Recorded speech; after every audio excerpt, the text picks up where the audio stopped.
Gubernur Jawa Barat yang terhormat Kang Deddy Mulyadi, kami persilakan. Assalamualaikum warahmatullahi wabarakatuh. Sampurasun. Bapak Ibu boleh beristirahat, jangan terlalu serius. Nahan perut yang lapar. Sebentar lagi Lebaran. Kang Dian, saya sering mendengar namanya. Bapak termasuk orang yang memiliki kredibilitas yang baik. Saya banyak dengar, jadi saran ke saya itu, Kang Deddy kalau ada persoalan perbankan menata BUMD di Jawa Barat, itu coba berkomunikasi dengan Kang Dian. Ya, katanya orangnya lurus, bersih. Kalau menurut saya tidak lurus, karena kalau lurus kan tidak ada alasan. Ada bengkoknya, ada lurusnya kan bengkok.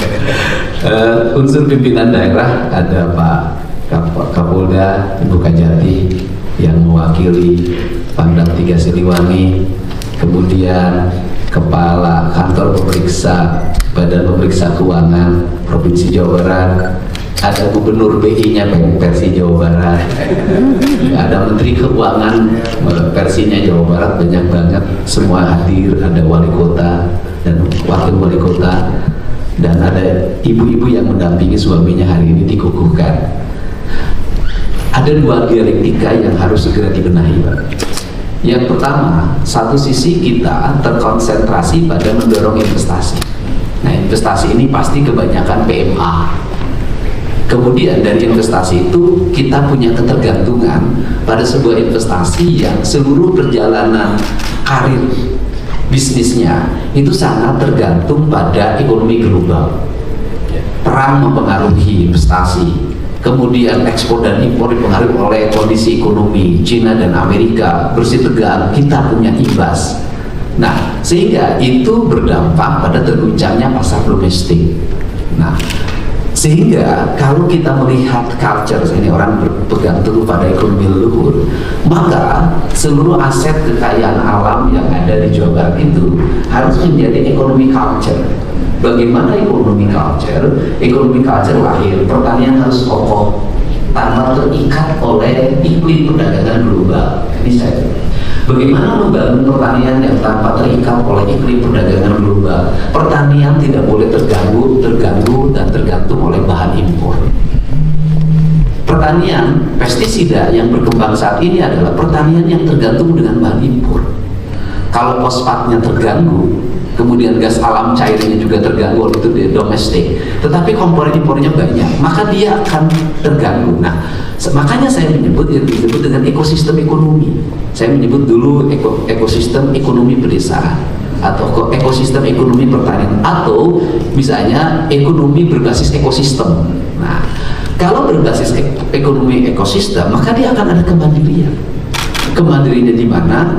Petani bergantungnya pada apa? Pada mikroorganisme dalam kandungan tanah. Mikroorganisme bergantung pada apa? Pada sapi, pada domba, pada ikan.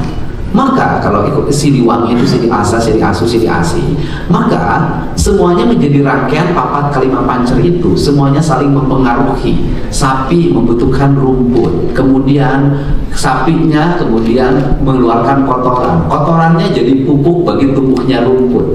Sapi membutuhkan gabah, kemudian pupuk, ya orang sudah bilang kan, dedak. Kemudian dedak dilahirkan oleh padi. Padi tumbuh, pupuknya berdasarkan dari ekosistem, sapi dari kotoran air kencingnya. Siklusnya hidup. Kemudian sawah memerlukan gunung, gunungnya dirawat dan dijaga, maka aliran sungainya hidup. Nah, seluruh sistem ekonomi hidup ini yang hidup dan menghidupkan tanpa bergantung pada siapapun, sesungguhnya itulah ketahanan ekonomi Indonesia yang sebenarnya. Saya belajar ketika Pak Harto jatuh tahun 98-99, seluruh manufaktur untuk industri goncang, perbankan berantakan, tetapi Indonesia masih bisa bertahan. Apa yang membuat Indonesia bisa bertahan? Ekonomi pertanian, ekonomi perkebunan, ekonomi kehutanan, yang itu bersumber daya alam. Di Jawa, di kota-kota runtuh, tapi orang Sumatera kaya raya, orang Kalimantan kaya raya. Saya anak petani waktu itu, bapak saya bahagia banget. Kapan lagi kita menikmati harga gabah 400.000 tahun 99? ekonomi tumbuh di pedesaan. Nah, makanya kita ini nggak boleh merusak ekosistem ekonomi pedesaan. Dari mana?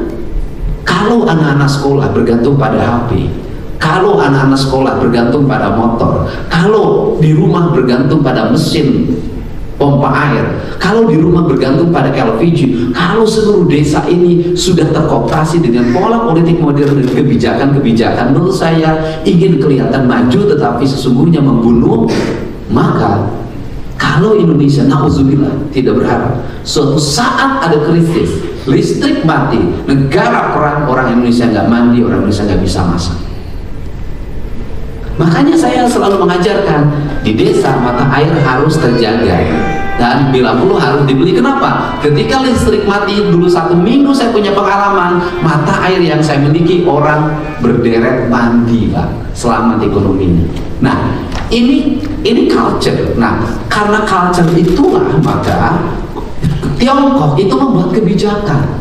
Kotanya mengalami pertumbuhan ekonomi, tapi desanya dia proteksi. Gak boleh sawahnya dijual, dia harus disewa, mata airnya harus dijaga, petaninya harus kokoh. Kenapa? Dia ada kekuatan ekonomi. Nah, Jawa Barat dan Indonesia secara umum, Jawa Barat terutama, desa hari ini mulai bertumbuh. Anak-anak sekolah nggak ngerti pertanian, anak-anak sekolah nggak ngerti perikanan, anak-anak sekolah nggak ngerti menenun, anak-anak sekolah nggak mengerti menyulam, anak semuanya bergantung pada satu tergantung pada HP, 2 tergantung pada motor. Nah ini akan membunuh.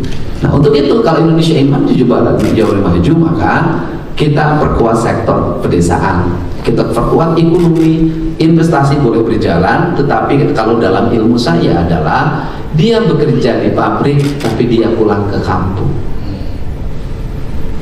Uang yang 5,4 juta di pabrik itu bisa dibawa pulang ke rumah, makannya tetap di rumah, tidurnya tetap di rumah, maka dia bisa nabung itu 3 juta.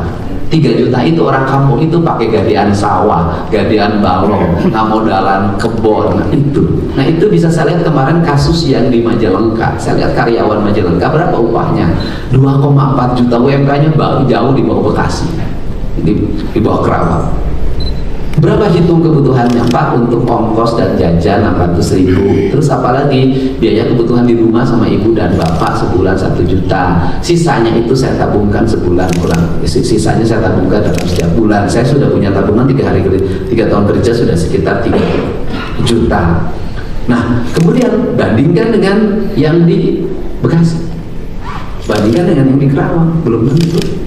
Nah, sehingga kita ini punya alam yang subur, punya pertumbuhan industri yang baik, maka ini bisa berjalan. Kalau dalam ilmu saya itu, kenapa saya memperbanyak pekerjaan infrastruktur hari ini? Karena saya tahu bagaimana kemampuan terjadi. Kenapa? Istrinya di rumah ngarambet, sudah tandur, kemudian ngurus anak, ngurus rumah, kemudian ngurus kebun, istrinya itu dan pohon, nanti ngejual kelapa, ngejual bambu, kemudian ngejual kayu, panen 6 tahun sekali kayu jenjing. Suaminya kerja di proyek, pulang ke rumah tidak habis uangnya utuh, pakai bangun rumah, sekolah anak, rata-rata ekonominya baik.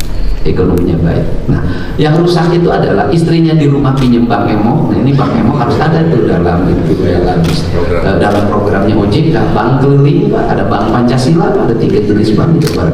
Nah, kemudian istrinya hanyut terus karena tiap hari main HP, TikTokan gitu Pak. Suaminya kemudian kerja di sana pacaran sama yang punya warung Pak. Begitu pulang kerja, pulang dari Jakarta, kuli bangunan, pulang dari Bandung, kuli bangunan, api-api kecopetan. Pulang ke rumah insya Allah bubar cerai itu Pak. Nah, itu. Terus kemudian berikutnya adalah aspek perbankan. Nah kita ini kan udah tahu lah kalau perbankan identik dengan wajah yang bersih, baju yang rapi, tampilan yang lembut. Tetapi di balik itu saya lihat ternyata tidak seperti itu aslinya. Ada yang jujur, ada yang tidak jujur. Dan kejahatan perbankan menurut saya adalah kejahatan yang paling jahat. Kejahatan lain ada bekasnya, merampok ada bekasnya, membunuh ada bekasnya, semua kejahatan ada bekasnya. Kejahatan di perbankan adalah tipis kejahatannya, antara ngerampok uang dan pura-pura pilot. Kita tahu BLBI dulu berapa triliun berubah pidana jadi perdata. Di perbankan tuh satu aja, kepandaian beracara.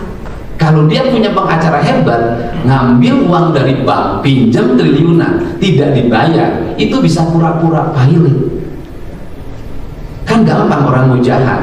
Dia ngajuin proposal perbankan, dia pinjam misalnya 10 triliun, kemudian dari 10 triliun sesuai proposal biaya produksinya dia pakai hanya 800, yang 2 triliun pindahin ke luar negeri, besok perusahaannya bermasalah, ya kan hanya ini yang disita. Yang ini kan yang 2 triliun sudah aman, sudah bisa antara aset. Cuci uangnya kan gampang, sebagian disimpan di yayasan biar menghindari pajak. Kan modus Indonesia hari ini itu. Nah, kenapa saya gemes pada ini? Kenapa? Karena inilah yang menyengsarakan rakyat Indonesia.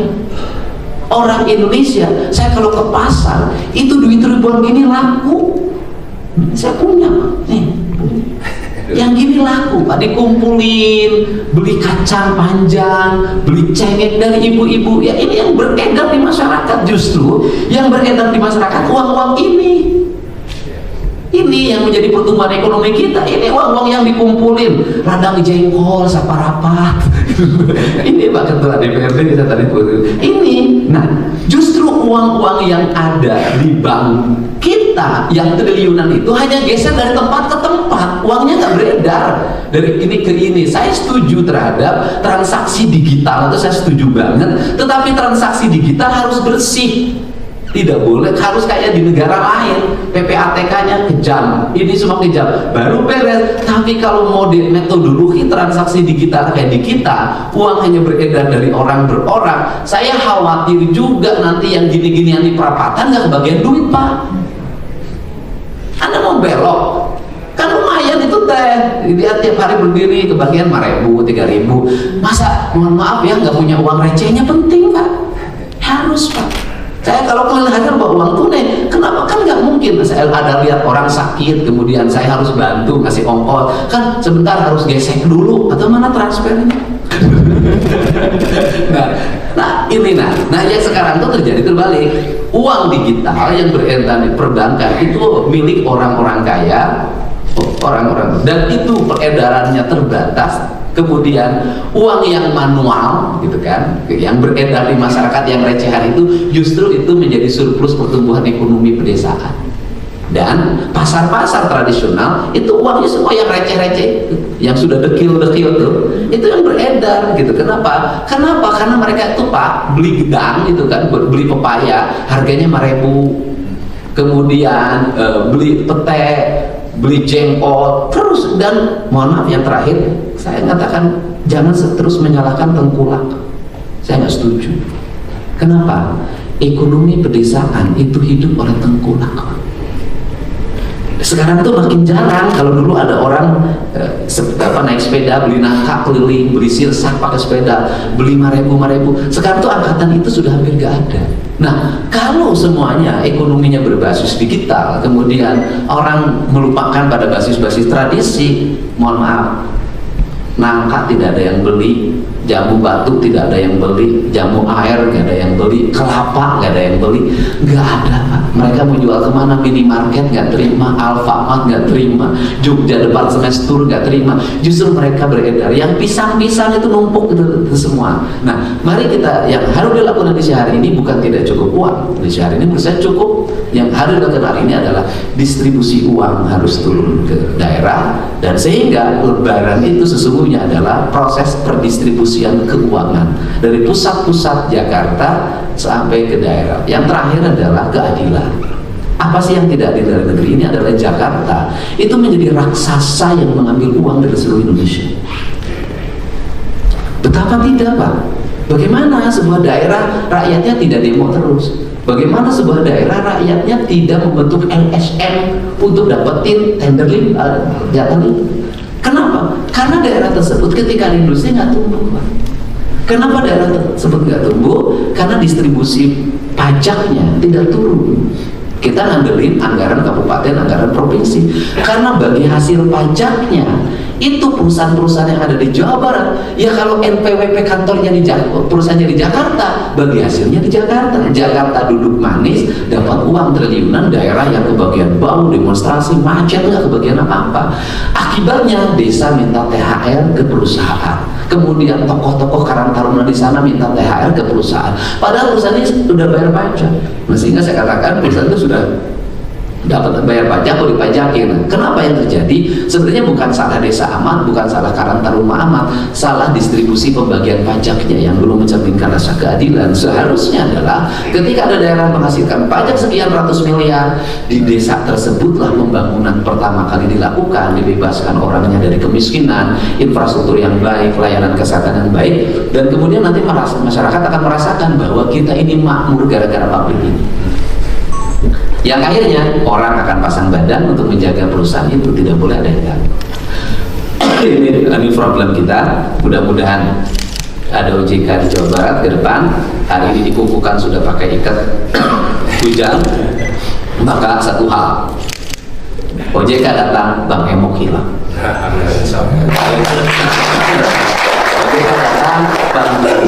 OJK datang, Bank Pancasila hilang. OJK datang, OSIPA tobat.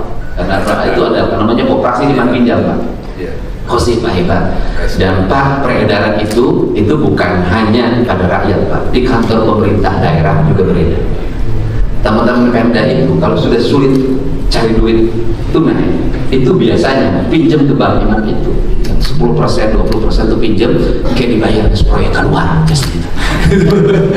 Ini betul, terima kasih, selamat bekerja Pak, sukses selalu. Kita punya PR yang besar mengenai penyihatan perbankan di Jawa Barat. Hatur nuhun, Allahumma fiqh ila aqwamit thoriq. Assalamualaikum warahmatullahi wabarakatuh. Jabar Istimewa. Jabar Istimewa. Baik. Istimewa bukan istri dua ya.